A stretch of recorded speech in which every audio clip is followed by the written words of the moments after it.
Arnica and welcome to study with NV sir. आज का जो हमारा टॉपिक रहने वाला है वो क्या है? एक समान विद्युत क्षेत्र में किसी विद्युत द्विध्रुव पर लगने वाला बल आघूर्ण, यानी कि एक समान विद्युत क्षेत्र अगर होगा तो उसमें जो बल आघूर्ण हमारा कार्य करेगा उसका मान कितना होगा, ये हमको आज की क्लास में देखना है। तो चलिए आगे देखते हैं इसके सूत्र का निगमन किस प्रकार किया जाएगा। इसके लिए पहले क्या होना चाहिए? एक समान विद्युत क्षेत्र होना चाहिए, और विद्युत क्षेत्र हमारा क्या है? इस दिशा में है। इस विद्युत क्षेत्र के को हम लोग किससे प्रदर्शित करते हैं? ई से। इसमें हम क्या रखेंगे? एक विद्युत द्विध्रुव रखेंगे। ये हो गया हमारा विद्युत द्विध्रुव। विद्युत द्विध्रुव आपको अच्छे से पता है कि एक तरफ क्या होगा? माइनस क्यू आवेश होगा और एक तरफ हमारा प्लस क्यू आवेश होगा। इन दोनों के बीच की दूरी कितनी होती है? 2L होती है। तो मान लीजिए एक सिरा ए है और दूसरा सिरा बी है। ये हमारा जो निकाय बना, यानी कि दो आवेश हैं जो परस्पर परिमाण में समान है, यानी इसका भी मान क्यू है और इसका भी मान क्यू है, लेकिन दोनों क्या है? चिन्ह में विपरीत है। एक प्लस है और एक माइनस है। तो ये निकाय हमारा क्या कहलाएगा? विद्युत द्विध्रुव कहलाएगा। और इस विद्युत द्विध्रुव से हम लोग क्या देखेंगे? एक लंबवत दूरी खींचेंगे। अब हमको क्या देखना है? इस आवेश पर, यानी कि प्लस क्यू आवेश पर क्या करेगा? एक बल कार्य करेगा, जो क्या होगा? F1। और F1 का मान क्या हो जाएगा? QE होगा, जो विद्युत क्षेत्र की दिशा में होगा। लेकिन इस माइनस क्यू आवेश के कारण जो बल काम करेगा उसको हम लोग क्या कहेंगे? F2। और ये क्या हो जाएगा? माइनस क्या हो जाएगा? QE होगा।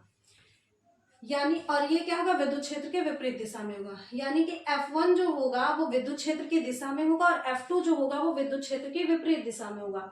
लेकिन बलों का भी परिमाण क्या है? समान है। ये भी QE है और ये भी QE है। तो जब ये दोनों बल परिमाण में समान है तो चिन्ह में भले ही विपरीत है, तो ये क्या करेंगे? इस द्विध्रुव को घुमाने का प्रयास करेंगे, जिसके कारण यहाँ पे क्या होगा? एक बल आघूर्ण उत्पन्न होगा। और वो बल आघूर्ण का मान कितना होगा? उसी की हमको आज क्या करनी है? गणना करनी है। तो फिगर समझ में आ गया होगा। अब देखते हैं कैसे हम लोग करेंगे। तो पहले देखते हैं क्या निकाला जाएगा। प्लस क्यू आवेश के कारण कार्यरत बल, यानी प्लस क्यू आवेश के कारण कितना बल कार्य कर रहा है, और इस बल को हम लोग कह लेते हैं F1। और F1 बराबर क्या हो जाएगा? QE। हमको दिख रहा है ये क्या है? विद्युत क्षेत्र की दिशा में है, तो हम यहाँ पे क्या लिखेंगे? क्षेत्र के अनुदिश, यानी कि विद्युत क्षेत्र की दिशा में। उसके बाद हम क्या देखेंगे? माइनस क्यू के कारण, माइनस क्यू के कारण जो काम करने वाला बल होगा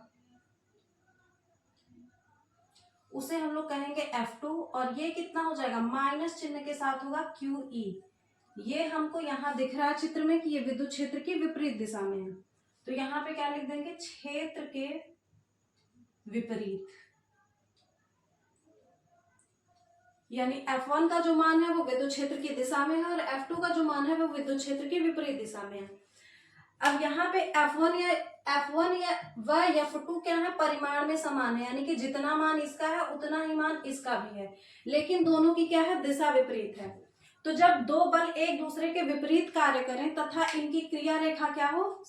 समान हो। जब दो बल एक दूसरे के विपरीत कार्य करें लेकिन उनकी क्रिया रेखा क्या हो? समान हो, तो ऐसी स्थिति में क्या होता है? यहाँ पे एक बल आघूर्ण कार्य करता है, और उस बल आघूर्ण को हम लोग किससे प्रदर्शित करते हैं? टाउ से। और टाउ का मान क्या हो जाएगा? बल और गुणे बलों के बीच की क्या हो जाएगी? लंबवत दूरी।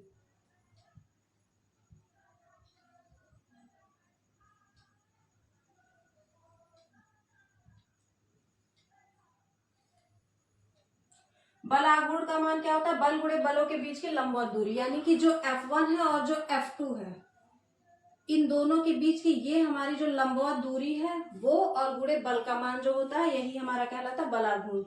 बल को हम लोग किससे प्रदर्शित करते हैं? F से। इसको हम मान लेते हैं P। तो बलों के बीच की जो दूरी है वो B से कहां तक है? P तक है, यानी इसको हम लोग क्या कह लेंगे? BP कह लेंगे। अब अगर हमको BP का मान निकालना है तो हम क्या करेंगे? इस त्रिभुज में क्या देखेंगे? त्रिभुज ABP में, त्रिभुज ABP में हमको क्या निकालना है? Sine theta. तो साइन थीटा का मान सबको पता है क्या होता है, लंब बटे कर्ण होता है। और लंब का मान कितना है, ये कोण के सामने की भुजा लंब होती है, यानी बी से पी तक की जो भुजा है बीपी, ये हमारी लंब है। और कर्ण सबको पता है कि ए से बी जो बी तक की दूरी है यानी कि ए बी है। तो साइन थीटा बराबर क्या हो गया, बीपी और बटे ए बी की वैल्यू कितनी है, 2l है। यहां से हमको क्या मिल जाएगा, बीपी। तो अगर हम यहां से बीपी का मान निकालते हैं तो क्या हो जाएगा, 2l का साइन थीटा में हो जाएगा गुणा, यानी कि क्या हो जाएगा 2l साइन थीटा। अब हमको यहाँ पे जब बीपी का मान पता चल गया है कि 2l साइन थीटा होता है, तो बीपी का मान हम उठा के यहाँ रख देंगे।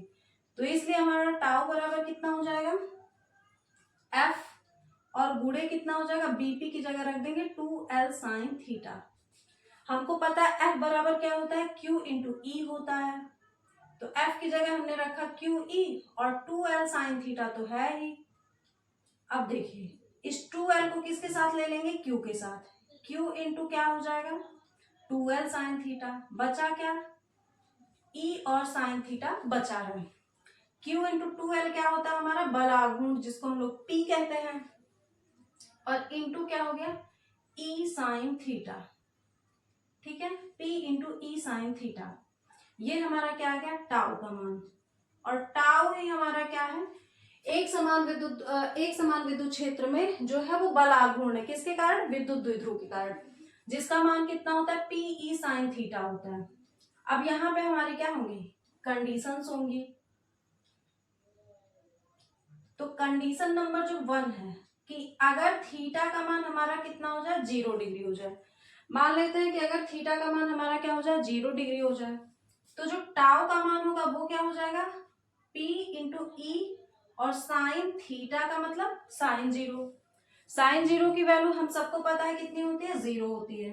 तो जो टाउ का मान आएगा वो कितना आ जाएगा, 0 आ जाएगा। तो ये जो बलाघूर्ण होगा ये क्या होगी, हमारी बलाघूर्ण की साम्यावस्था होगी, क्योंकि बलाघूर्ण का मान क्या आ गया, 0। ठीक, टाउ बराबर कितना आ गया, 0। ये कंडीशन हमारी साम्यावस्था होगी। अब दूसरी कंडीशन में अगर हम लोग ले लें थीटा का मान कितना आ जाए, 90 डिग्री आ जाए, तब बलाघूर्ण कितना होगा, टाउ बराबर हो जाएगा P इंटू ई और साइन 90। साइन 90 का मान हमको फिर से पता है कितना होता है, 1 होता है। तो क्या करेंगे, टाउ बराबर हो जाएगा PE। ये क्या है, बलाघूर्ण की सबसे मैक्सिमम यानी कि अधिकतम कंडीशन। ठीक है, तो हम क्या देखेंगे कि पहले हमने क्या किया, एक समान विद्युत क्षेत्र में किसी विद्युत द्विध्रुव को रखा, और विद्युत द्विध्रुव पे जो प्लस क्यू के कारण जो हमारा बल था वो कितना था, QE था, और माइनस क्यू के कारण जो बल था वो माइनस QE था। ये दोनों बल परिमाण में समान थे किंतु इनकी दिशा विपरीत थी।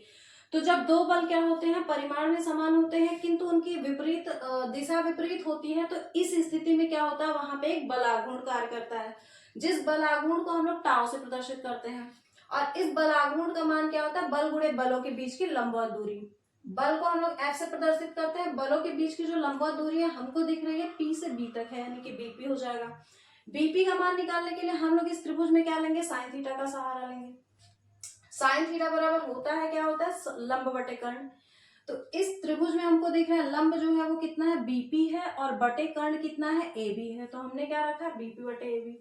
उसके बाद अगर हमको बीपी का मान निकालना है तो AB को हमको यहाँ ले जाना पड़ेगा, और AB की वैल्यू हमको दिख रही है कि A से जो B तक की दूरी है वो कितनी है, 2l है। तो क्या हो जाएगा, BP बटे 2l, फिर 2l चला गया साइन थीटा के साथ, यानी कि BP का मान कितना हो गया, 2l साइन थीटा हो जाएगा। उसके बाद में टाउ का मान हम क्या करेंगे, टाउ बराबर कितना आ जाएगा, F इंटू BP की जगह क्या रख देंगे, 2l साइन थीटा। अब F की वैल्यू हम सबको पता है क्या होती है, QE होती है, और F की जगह QE और 2l साइन थीटा तो पहले से ही था। अब उसके बाद क्या हो जाएगा, इस Q के साथ ले लेंगे 2l को, क्योंकि हमको बनाना है यहाँ पे बलाघूर्ण, और E के साथ चला गया साइन थीटा। तो हो गया, ये पूरा मान कितना होता है, P होता है, और बचा क्या, E साइन थीटा, तो साथ में E साइन थीटा हो गया। यही हमारा क्या होता है, बलाघूर्ण। ये दोनों कंडीशंस में तो कुछ करना ही नहीं, एक बार थीटा का मान 0 और एक बार थीटा का मान 90 डिग्री लेना है। उसके बाद में क्या हो जाएगा, हमारा जो सूत्र का निगमन है वो इस प्रकार होगा। तो उम्मीद करते हैं कि आप लोगों को समझ में आया होगा। तो आज का जो हमारा टॉपिक था वो बस इतना ही है। उसके बाद बाकी अगले क्लास में हम लोग देखेंगे कि वैद्युत द्विध्रुव को घुमाने में जो किया गया कार्य होता है उसका मान कितना होता है। बाकी की चीजें नेक्स्ट क्लास में। Thank you.